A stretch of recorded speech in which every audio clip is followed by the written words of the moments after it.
Hello, everybody. Today I'm with Mr. Cobourn, and he's the co-founder of PDF Solutions. And since 2004, he's been a stay-at-home dad. How are you doing today? Yeah, very good. So let's just start off with the first question. So where did you go to school or college, and what was your major in college? If you Okay, so a few places. So I did my undergraduate at University of Pennsylvania, where I studied computer science and engineering. After that, I worked for about 3 years at Westinghouse Electric Corporation. Then I went back to graduate school at Carnegie Mellon University, where I got a master's in what year was it? I guess 87, and then a PhD in 92. Okay. So going back a little bit, would you say that computer science has been your, I guess, first love? Yeah. From Since, early in high school, I got interested in computers, and we just happened to get like an early Wang mini computer in school. And I did like an independent study project, just learning how to program it, because there was nobody to teach it. Sure. So you just kind of get the manual and figure it out yourself. Right. And I really enjoyed doing that. And I would do things like, I was taking statistics at the time, so I would simulate statistical probabilities of events occurring on the computer. And I also made a computer game, I think, out of it at the time. Okay. So, and this was, 70, around 76, 77 time frame, 78.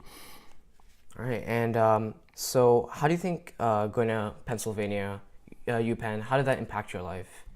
Oh, well, I mean, it was a great experience. I certainly learned a lot.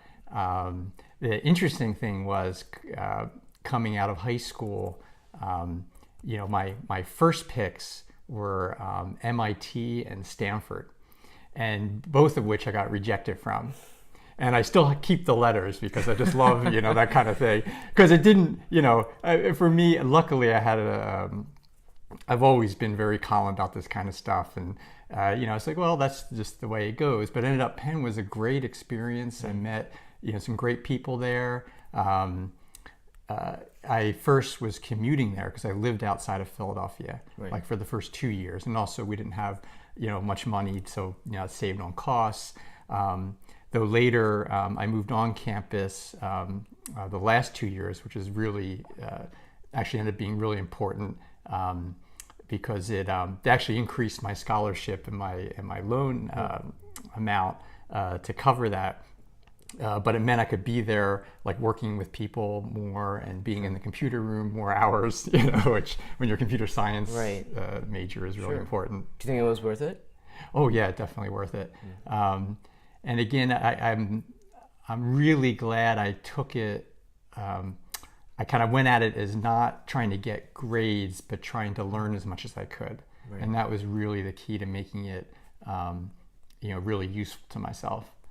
And for later years. Do you think the mindset has shifted from just learning to just getting grades now? Yeah, Because definitely. right. That's the really sorry thing that is, I try to keep emphasizing with my kids that, it's. I mean, my dad used to tell me, in high school, they never pressured me at all. They were totally, my mom never went to college, and my dad, got an undergraduate degree, but he'd just say, just do your best, and the grades will come, and don't worry about that part. It's all about the, just trying to work your hardest to learn the most you can. Right. And so I've always tried to do that, and it's always turned out to be the right thing for me. Right. And so obviously you went to graduate school and got your PhD, and those were some pretty tough decisions to make, whether you wanted to pursue them or not. So what have been the most toughest decisions that have impacted your career today? Yeah, that was a tough one, actually, going to graduate school, because I had, like I said, I was working at Westinghouse for 3 years. It was their, they used to make things like refrigerators, but they had a big defense industry all about making radar systems. And so I was in a computer chip design group there. And but I had a terrific group of friends. This is in Baltimore, Maryland. We did all kinds of activities together. We even went to we did this like corporate Olympics thing together where we actually went to the nationals, you know, and just, you know, so it was really tough decision to leave, you know, that friend group and making good money to go and be a poor graduate student. But I realized when I was there, you know, I'd always had a dream of starting my own business when I was a kid. And, you know, that was being in a big company, had its disadvantages. It's hard to kind of think out of the box and get, you know, new things approved. So it was kind of decided, well, I got to take this other course. And I think it was the best decision I made, but it wasn't an easy decision to make. And so, would there be any words of advice that you would give to your younger self if you were to, you know, see them today, or see yourself today? Yeah, I think it'd be really strange to see myself. Yeah, you know, I hear that question a lot, right. And I don't want it to sound like boastful or something, but I feel like I'd say like, yeah, keep doing what you're doing, right. You know, because I feel like I just always followed my gut and like where my passion was, and that turned out to be fantastic. And even though at the time maybe it didn't look like the right thing, I know staying in graduate school was tough too, because I think I mentioned it was 92 I got my PhD. You know, that was 5 year after my master's, so you know, 7 years total in graduate school. Wow. You know, and I, you know, like my brother would call me and say, you know, what the heck are you doing there? You know, you're not making any money. You're wasting time. All your you know, friends are, you know, up, you know, building their careers, and right. You're kind of stalled. And I'm like, well, but it ended up being the best because I met the co-founders there. We started a company together. Actually started it in Pittsburgh, just maybe a mile from Carnegie Mellon, because it was nice and cheap to start things there, until we got venture financing like in '96, and then we moved things out to California, and that's what brought me here. Right. And we ended up having our IPO in like 2001, and that was another hard thing too. You know, you're in a company, you know, it's been going almost 10 years, and you know, as a startup. And people keep asking, when's the IPO? When's right. It going to happen? And you know, and then you start getting a lot of questions about like, why are you still there? You know, it's not going to go anywhere. You know, but I always had faith that we were doing the right thing. And again, you know, just following my gut feeling that this is where I should be worked out fantastic, because it meant, you know, we end up being a very successful company. And then at a point where I realized I needed to make another transition, and that being home, like as a dad, I could do that because I had the stock, you know, from going public that I could use to, you know, mean that, you know, me and my wife don't have to work. We can just focus on our kids and, you know, raise them, and hopefully they turned out okay. We'll see. It's still a work in progress, but. All right. Well, so did you have any mentors that changed your worldview in a significant way? So growing up. Yeah, you know, I think the biggest was my dad, because I think he always was the most one kind of even-headed, and you know, kind of really great common sense, and you could always talk to him about anything, and he would never get excited. I mean, the opposite of my mom, who's, you know, she's Italian, and she's, you know, very high-tempered, and you just say like one word and she'll start going off, you know, off the edge. But you know, he always had the best advice and way to look at things. And really, not that we had lots of conversations, but just in his actions, you know, just seeing how he behaved and held himself, and you know, how he was always a friend to everyone else all around him, even people who weren't, you know, really friendly. You know, that made a big impression on me, and how I should live my life. And I think, I mean, I can't think of anyone who was kind of more important that way. How do you think your co-founders being there to found the company with you, how do you think that affected, you know, your ability to start the company and get it off? Oh, well, couldn't have done it alone. That's the one thing I realized after doing it, is that there's just no way. Also, to give credit where it's due, really the current CEO, one of the co-founders, was the one who really started it and had the vision. And he graduated first in '91 and kind of got things going. And then me and the other co-founder in '92 graduated and joined him. So again, my big contribution was really in the software engineering side of it, creating the first software products that we sold, and then the whole framework of how things fit together. And I did a whole bunch of other jobs too, because in a startup you do like everything, yeah,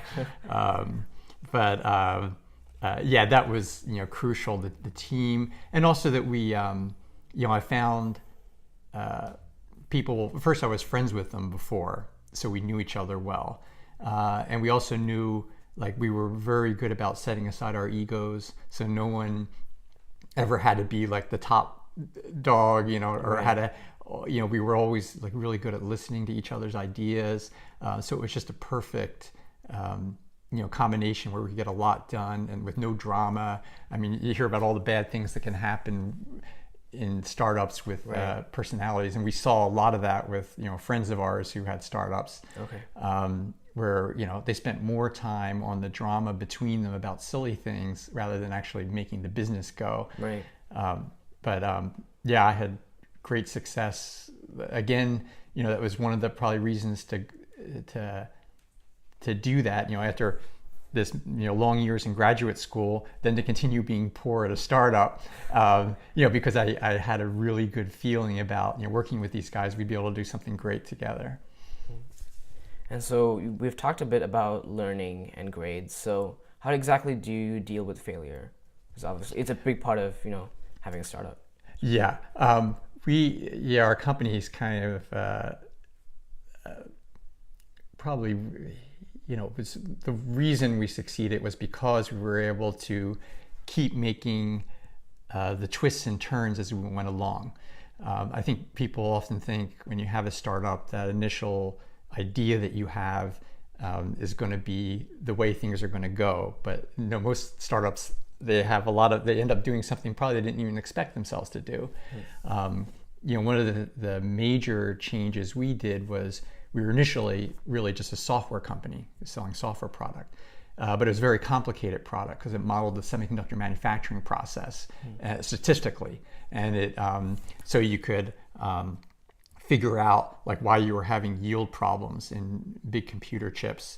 And we worked on some pretty big ones. I think the ones you would probably recognize are the ones in the Sony PlayStation. We worked on the CPU as well as the GPU, the graphics processing unit, in getting them to ramp up in yield, which is usually these big chips, when you start trying to manufacture them, very few of them actually work. And so then you got to go through the manufacturing process and figure out how to tweak it to make it so your yield is higher, so that a bigger percentage of them work. And then you can put them in PlayStations and get them out by Christmas with all the kids. Now I blanked out. Where was I headed with that? How do you deal with failure? Oh, okay, that's right. Yeah. So anyway, in selling the software, we really wanted to make sure the customers were happy, and so we would spend a lot of time with them making the software work, which means going to their sites, helping them and really hand-holding them through the whole process. And through that, we ended up really, for many customers, solving their yield problems, which they were very appreciative of. And we realized that there's a big business in using our software for them to solve their yield problems. And that ended up being actually the company's main business. And basically we sell, if afterwards they want to buy the software and use it themselves on that technology node that we worked on, great, but they don't have to. And we move on to the next smaller technology node and help them fix the yield problems there. So that was a really major change in the business model. And it was, what propelled us to success. And really it was, I wouldn't say it was a failure. We had software out there that we got people to buy, but it was usually more advanced kind of researchy people who felt more comfortable with it And we could see there was a limit to where this could go just selling the software. So kind of figuring out the next path to take so that the company could really grow much faster and actually reach the stage where you could have an IPO that was of interest to investors. Okay. And so obviously startups are, sometimes they don't actually start, showing signs of success after a while, 7-8 years. So within that time period, how do you deal with burnout or a lack of motivation? Yeah, this, I don't know. That's a tough one because it's, me and other co-founders, somehow we always found it in ourselves. I think because we were so sold on what we were doing, and you have such a pride of ownership too. We were in there 7 days a week. That was, without question. We'd all, usually Saturday and Sunday, we'd just work like 8 hours because, and I'm serious, because usually you're in there like 14 hours a day, Oh, wow. And it can get on you, but we try to do little things like, you go out for coffee together, so do different things like, while you're working. It's, I think the hardest thing was keeping the employees as we started hiring people, from burning out. And there we had to kind of understand that not everybody was going to work like us. Right. Because also as founders, your financial rewards are bigger too. So it's not, but certainly a lot of the employees, especially early ones, are also very financial incentive with, stock options. But then you don't want to push them to, I always used to try to make sure they, don't be just like me because it's gonna, you might find yourself burned out and then you're no use to anybody. But I think also we did start trying to manage our lives better, like get real lives basically, instead of not being in the company as we got further into it, and try to find a balance. So that like by,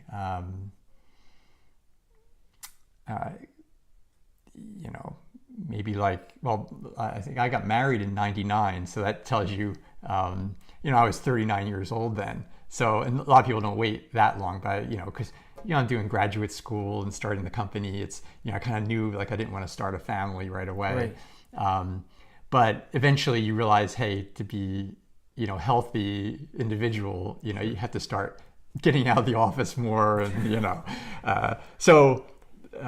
it is something you have to be really careful of, because it's really easy to get have the company or whatever you're passionate on kind of taking your whole life over. And, right. Okay. If you never attend to the other things, when you never have, like the family that I love now, I'd still be in the office right now. Yeah. Yeah, and so right now, obviously, you're a stay-at-home dad, but every morning, what's your routine like? How do you wake up? Oh, well, I'm looking over at one of my kids over here. That's right. But usually it's all like during school, there's a regular routine of, telling everybody to wake up. Right. Some people are too lazy to get their own breakfast, so I have to get it for them. I drive them to school. I make drop off at the high school and the middle school, and usually I bring the dog along, so then I'll go walk the dog after that. It's really amazes me. I thought maybe I knew when the kids were little, it's a lot of work, because when you're toddlers and you're changing diapers, and we had 4 kids and actually 5 now with our niece who lives with us. As they get older, though, there's more, you're always, you're in email talking with teachers and, friends, parents, and setting up play dates and, arranging their schedules. Sure. But then the next time you turn around, it's time to pick them up from school, and then you got to get them to their activities. And, I did a lot of volunteering in school as well. I was led different organizations and participated in a lot of them. probably did every job there was available in the elementary school when I was going through there. I led a parcel tax campaign even here for school parcel tax. So all that stuff, it really, fills your schedule.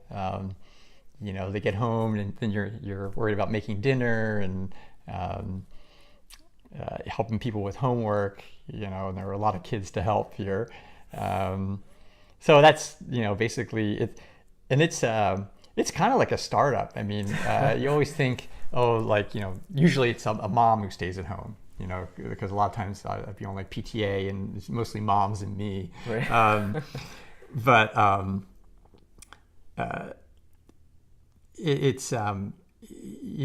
think people underestimate like how much work and how much you have to give to be a stay-at-home parent, because you're just constantly serving others. Right. And it's a job that never ends. It just, it's 24 hours a day. Most people get sick or something happens, you're always on call. Right. So it's even worse than the startup company, I think. And at least the startup, I'd go home and be able to have a good night's sleep. Nobody would interrupt me in the middle of the night, I loved like the travel, like when I was with when you're working, because I know I always, some of the dads, they're like, oh yeah, I got to work so hard, it's like, yeah. And then you get you fly off different places, you don't have to worry about anything. And, right. You hear your wife's stuck at home, like, slaving away with the kids, so I know it's a tough, thankless job sometimes. Right. But you get paid back a lot, and kind of the love and just seeing your kids grow up is the best thing. And so I'm really glad I did that. And though now I'm telling people I'm getting ready to make another transition. So telling the kids, hey, you're old enough now, you don't need me. I'm going to start working on doing something else. Right. So you think both with the startup and with your stay-at-home life, it's all about being passionate about what exactly you're working towards. So in this case, your kids, and with PDF Solutions, the company itself, and what it means to you. You got it exactly right. And it's all about kind of making sure those things are aligned, that your passion is aligned with what the company wants, what the family needs. Then everything is going to work out great. Right. And so what's your advice to the next generation for living a meaningful life? So obviously you have 4 kids, as you said. Mm-hmm. So what is your advice to them to live a meaningful life? Well, you find what you like to do. I think you have to, I know you have to be practical in terms of earning money. And I was lucky that, I liked computers, and that happened to be a lucrative place to be. But I don't think that's, I wasn't in it for the money, and you shouldn't be either. And, in following whatever you do, I think you'll be able to figure out how to make a living from it, or at least make a living from something else on the side, but continue doing what you're doing that makes you happy. Because if you aren't, it's hard to wake up every morning and do something you don't like to do. Sure. And not to say that everything, like at the startup, there's a lot of things I didn't like doing. I had to do for the startup, bureaucratic kind of stuff. It just, the list goes on and on. But at least, the main goal, what I was trying to do, was really important to me. And you really have to have that. So it's all about kind of, as I said, lining up your passion, what you want to like working on, and what you like creating, and finding something where you can, make a living from it or survive from it. So obviously you've worked in the IT sector, but are you a tad bit worried that IT and computers seem to be drowning out all other professions, especially in our area here? Yeah, I mean, it's not good for society. But I'm not too worried. The IT sector itself, it has kind of ebbs and flows. There's upturns and downturns where, not the jobs aren't always there, so people go to other things.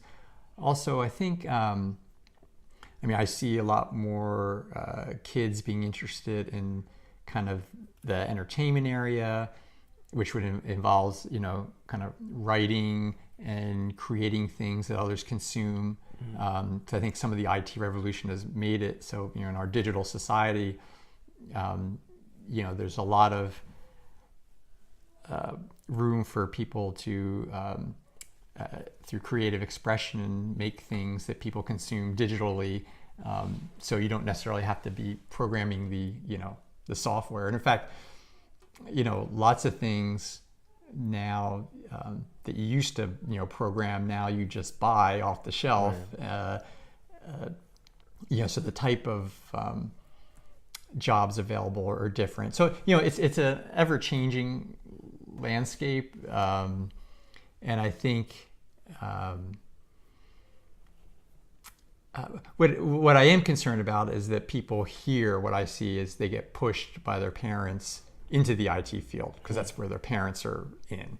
Sure. And that's a huge mistake. I've seen it now with some of the older ones, like my older daughter's friends who may be in different jobs now they've been through college, where they're just not happy, or they weren't really happy in their major in college because they were kind of told to do that major. Sure. And they're just miserable, and now all you've succeeded in doing is delaying them in their life's journey till they find what's right for them. Right. So that's the part of it. I think not that a lot of people go into tech, that maybe a lot of people go into tech but it's not what they really want. That's the bad thing. And wrapping up with the final question. So what's your next big goal?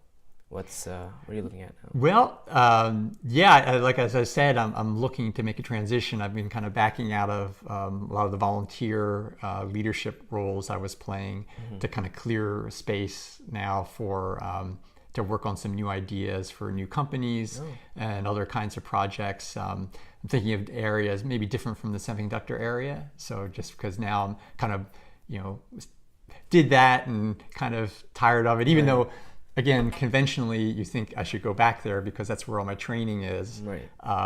But I just feel like I want to do something new and figure out new things, and because that's what's of interest to me. So, whether or not I'll be successful, I don't know. I think I was really lucky. I just had one startup. Most of them fail or succeeded. So we'll see. Right. Yeah. So keeping that curiosity alive, I suppose. Yeah. Exactly. Yeah. It keeps me waking up every morning. Nice. Thank you very much for doing this interview with me, Mr. Cobourn. Thank you. Yeah, I appreciate it. Thank you. Sure.